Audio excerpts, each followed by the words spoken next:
Bon après-midi à tous. J'espère que vous allez tous bien, que la paix et joie du Seigneur remplissent vos cœurs et que vous êtes des témoins extraordinaires de l'amour de Christ sur la terre. On continue notre étude de l'Égypte et la terre promise. Ceci est le 10e vidéo. Je vous encourage, si vous n'avez pas écouté les vidéos précédentes, de le faire. Très, très important. OK? Aujourd'hui, nous continuons notre étude de l'Égypte à la terre promise, où la nouvelle Jérusalem est construite pour une habitation de Dieu et de l'agneau, telle que nous avons vu en Apocalypse, chapitre 21, versets 2 et 22. D'ailleurs, je vous encourage de lire le chapitre 21 au complet. Faisons le passage d'Écriture qui nous concerne aujourd'hui en Exode chapitre 15, versets 22 à 27. Moïse fit partir Israël de la mer Rouge. Ils prirent la direction du désert de Shur. Et après 3 journées de marche dans le désert, ils ne trouvèrent point d'eau. Ils arrivèrent à Mara, mais ils ne purent pas boire l'eau de Mara parce qu'elle était amère. C'est pourquoi ce lieu se fut appelé Mara.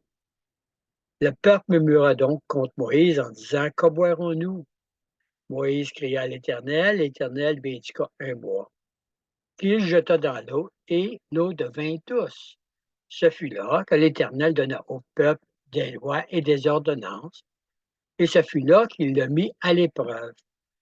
Il dit ceci: voici l'épreuve. Si tu écoutes attentivement la voix de l'Éternel, ton Dieu, si tu fais ce qui est droit à ses yeux, si tu prêtes l'oreille à ses commandements, et si tu observes toutes ses lois, je ne te frapperai d'aucune des maladies dont j'ai frappé l'Égyptien, car je suis l'Éternel qui te guérit.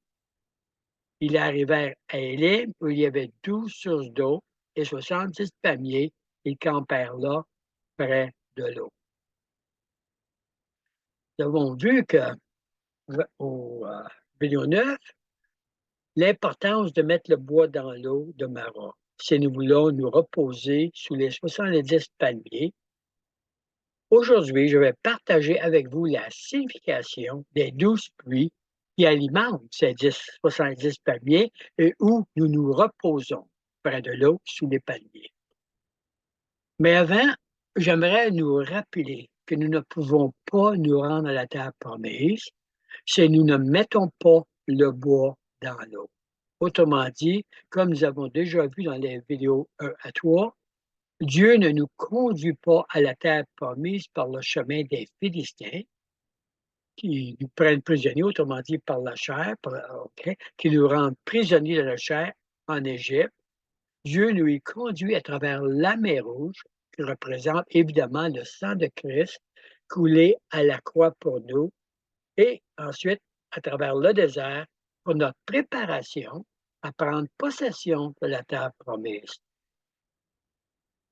Si nous sommes pour prendre la terre promise, les yeux de notre cœur doivent toujours être sur Christ, non sur notre chair. Nous ne vivons plus pour satisfaire notre chair, nous vivons maintenant pour élever Christ dans nos vies. Seulement à ce moment-là, que la volonté de notre Père peut être faite. Souvenez-vous de la prière du Notre Père que Jésus nous a présentée. Que ton règne vienne, que ta volonté soit faite sur la terre comme au ciel. Voilà la volonté de Dieu pour nous. Voilà ce que nous devons faire. C'est le but de notre vie entière, de voir le royaume de Dieu s'établir sur la terre.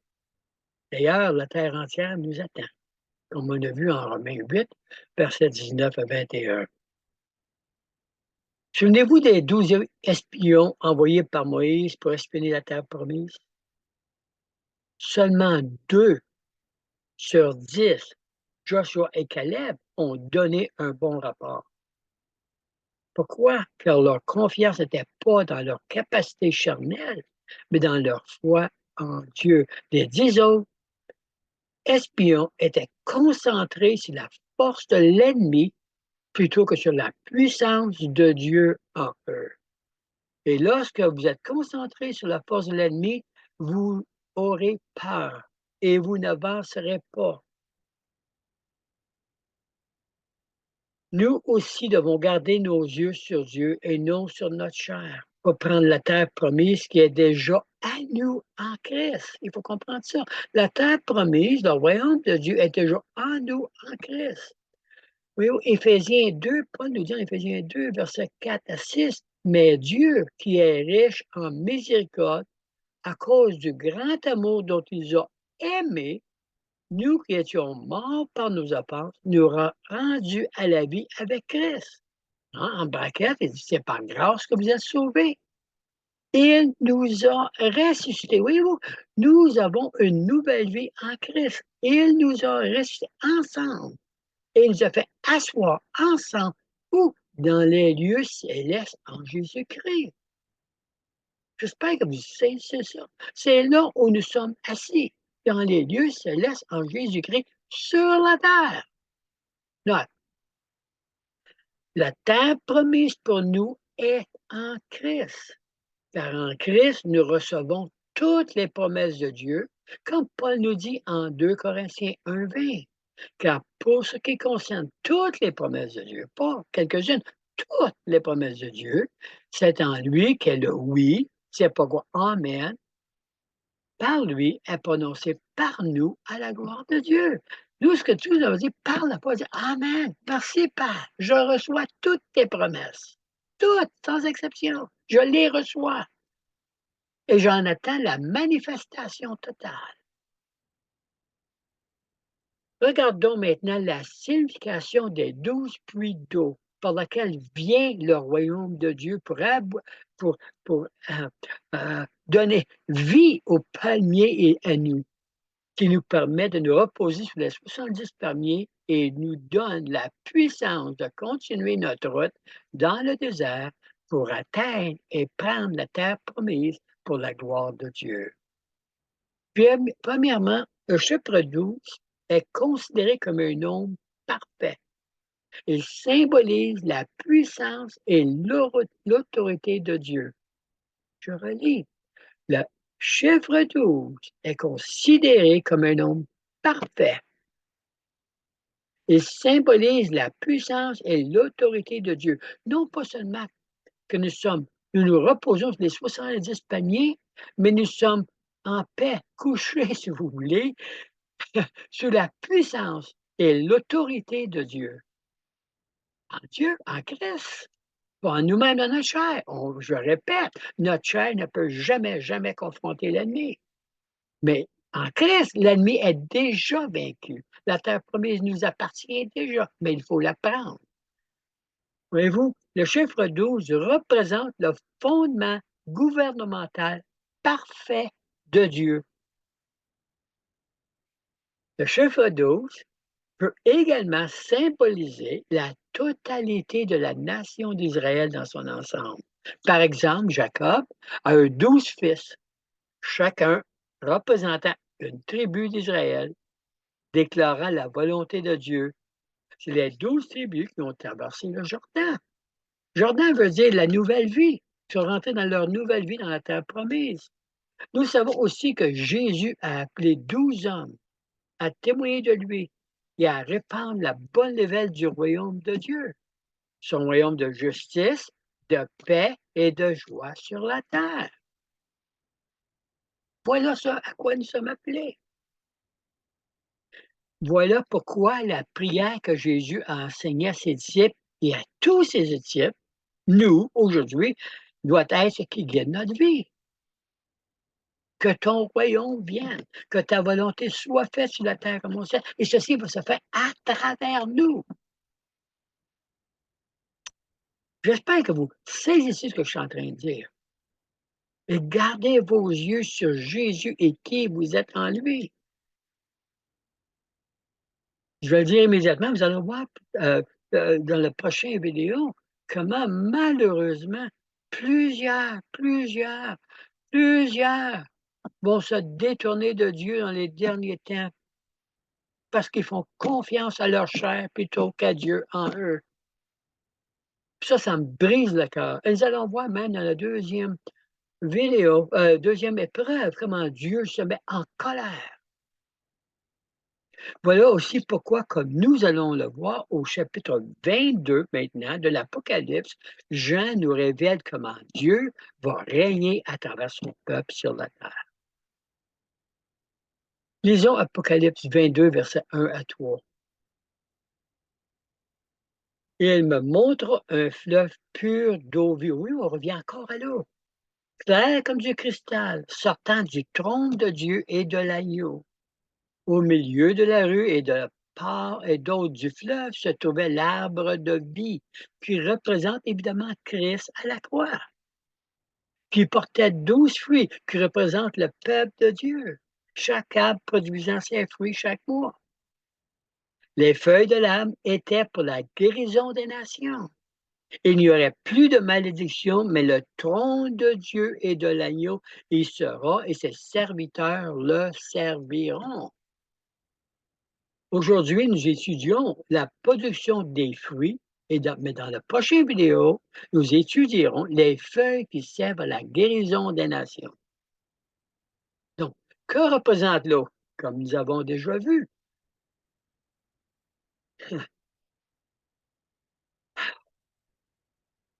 l'eau représente le Saint-Esprit qui nous assit dans les lieux célestes et manifeste sa puissance à travers nous. Comme Jean nous a dit en chapitre 7, Jésus nous a dit en Jean chapitre 7, versets 37 à 39. L'eau représente le Saint-Esprit en nous. Lorsqu'on y met le bois, nous fonctionnons dans la puissance du Saint-Esprit en nous, non dans notre chair. Et par le Saint-Esprit, le royaume de Dieu vient.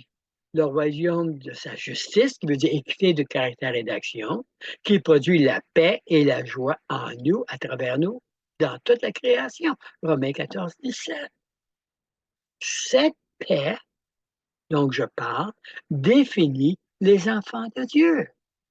Oui, mais Jésus a dit en Matthieu 5, 3, heureux ceux qui procurent la paix, car ils seront appelés fils de Dieu. Voulez-vous être appelé un fils de Dieu? Là, ce à quoi nous sommes appelés. Si nous sommes, par contre, continuons un peu ici, si nous sommes pour être des procureurs de paix, nous devons comprendre ce qu'est la paix que nous devons produire. Ce qui est intéressant à propos du mot paix, shalom en hébreu, il ne représente pas seulement des lettres, mais aussi des chiffres et des symboles. Et dans le mot shalom, il y a 4 symboles. Si on lit de droite à gauche, je vous donne la définition des symboles. Le premier symbole représente consommer ou détruire. Le deuxième symbole représente contrôle ou autorité. Le troisième symbole représente attacher ou lier. Et le quatrième symbole représente chaos, le désordre. C'est-à-dire la destruction de tout ce qui est contraire à la gloire de Dieu. Quand Jésus dit « Je vous donne ma paix », voici ce qu'il veut dire. Je vous donne l'autorité de détruire tout chaos. Tout chaos. À travers la croix. Et vous, le troisième symbole, c'est un clou. Le symbole est un clou qui représente Jésus à la croix. Lorsqu'on s'identifie à Jésus à la croix, il nous donne la puissance de détruire tout chaos, c'est-à-dire de détruire l'œuvre de l'ennemi sur la terre. Hein? J'espère que c'est ici ce que je suis en train de dire. Et voyez-vous, c'est très important, non pas seulement de jeter le bois dans l'eau, mais de garder nos yeux sur Christ, sur le Saint-Esprit, et marcher selon l'Esprit et non selon notre chair. Lorsque nous marchons selon notre chair, nous sommes pris prisonniers automatiquement par l'ennemi. En Jean 1, oui, je suis passionné de ça, c'est très important de comprendre.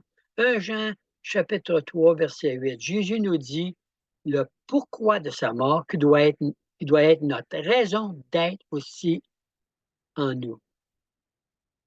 En 1 Jean 3, 8, 1 Jean 3, 8, Jean, c'est-à-dire nous dit la raison par laquelle le Fils de Dieu est apparu était pour détruire l'œuvre du diable. Et ceci n'a jamais arrêté. Nous, le corps de Christ, sommes appelés à manifester le royaume de Dieu sur la terre, comme j'ai dit plus tôt, royaume de justice, de paix et de joie, détruisant ainsi tout chaos produit par Satan sur la terre. Maintenant, voilà pourquoi Jésus a dit, par contre, en Jean 14, 27, « Je vous laisse la paix, je vous donne ma paix, je ne vous donne pas comme le monde donne, que votre cœur ne se trouble point et ne s'alarme point. » Autrement, il veut que nous soyons en paix, de ne pas s'alarmer par les choses que l'on voit sur la terre. Pourquoi il dit ceci? Écoutez-moi bien maintenant, lisez avec moi Matthieu 5, versets 10 à 12. Regardez ce que Jésus dit concernant ceux qui procurent la paix. Heureux ceux qui sont persécutés pour la justice, car le royaume des cieux est à eux. Heureux serez-vous lorsqu'on vous outragera, qu'on vous persécutera et qu'on dira faussement de vous toutes sortes de mal à cause de moi, pas à cause de vous, pas parce que vous faites le mal. Réjouissez-vous et soyez dans l'allégresse, parce que votre récompense sera grande dans les cieux, car c'est ainsi qu'on a persécuté les prophètes qui ont été avant vous. Voyez-vous, nous sommes des prophètes dans le monde. Nous déclarons la vérité de Dieu. Jésus nous dit exactement la même chose aujourd'hui. Que votre cœur ne se trouble pas et ne s'alarme point, car je suis avec vous jusqu'à la fin des temps. Nous ne sommes pas appelés à éviter le combat, frères et sœurs, comme plusieurs veulent le faire. Nous sommes appelés à vaincre l'ennemi et avancer le royaume de Dieu sur la terre. Bon, je fais partie, plusieurs de vous savez que je fais partie de Je suis staff, comme on dit, à Jeunesse en mission. Et nous entraînons des milliers de jeunes à travers la terre. Nous avons beaucoup de bases. Et moi, ce qui m'émerveille, c'est quand les vois, il y a des jeunes dans nos manches, ils vont se lever pour commencer à chanter. Nous irons pour semer l'amour de Dieu à travers toute la terre. Oui, nous irons à travers toute la terre. Et cela, peu importe les circonstances. Voyez-vous, plusieurs de mes frères, de ces jeunes, de mes frères et sœurs, ils savent, ils vont aller, mais ils ne savent pas s'ils vont venir. Plusieurs se trouvent malheureusement torturés en prison, etc. Mais ils ont une chose en le cœur, c'est d'amener le royaume de Dieu où il n'y a pas. Et ceci, peu importe les circonstances. Moi, ce qui me brise le cœur, c'est d'entendre des gens, je vais le dire là, très ouvertement, là, qui veulent disparaître de la terre indépendamment de ce qui arrive aux autres. Comment pouvez-vous dire que vous avez l'Esprit de Christ en vous? Je vais être là parce que je vais m'emporter ici, là. Je vais essayer le Seigneur, vous allez voir le Seigneur s'emporter quelque chose. Vous verrez dans la deuxième vidéo. C'est-à-dire dans la deuxième épreuve. À suivre, ce qu'on va voir dans le prochain vidéo, c'est les feuilles de l'arbre pour la guérison des nations. C'est quoi ces feuilles-là pour la guérison des nations? Je prie pour nous maintenant. Père, oui, je m'emporte quand je vois tellement de mes frères et sœurs qui veulent s'évader plutôt qu'avancer ton royaume, Seigneur. Que le Notre Père soit ce qui nous conduit dans la vie. Que ton royaume vienne, que ta volonté soit faite sur la terre comme au ciel. Donne-nous aujourd'hui le pain quotidien. Et je reconnais que le pain quotidien, c'est Christ. Il est le pain de vie. Et pardonne-nous lorsque nous marchons contraire à ta volonté. Et délivre-nous du malin qui veut nous garder prisonniers dans la chair. Parce qu'à toi appartient la gloire, le pouvoir, le royaume, tout ça, Père. Apprends-nous à marcher avec toi et de déclarer et amener ta gloire partout où nous sommes, sans crainte, mais avec allégresse, sachant que tu es avec nous, que tu nous protèges que tu le gardes, même dans les situations les plus terribles. Dans le nom de Jésus. Amen et amen. J'ai été un peu plus loin que je voulais aller aujourd'hui. Alors, j'ai dit des choses un peu plus que je voulais dire aujourd'hui, mais je veux que vous compreniez mon cœur. Il y a une chose qui me dérange énormément, c'est de voir comment l'ennemi est rentré pour confondre le peuple de Dieu et l'empêcher d'avancer le royaume et d'amener la délivrance sur la terre à tellement qui sont pris prisonniers. Passez une belle journée et je devrais poster le prochain vidéo d'ici une couple de jours. Le Seigneur vous garde.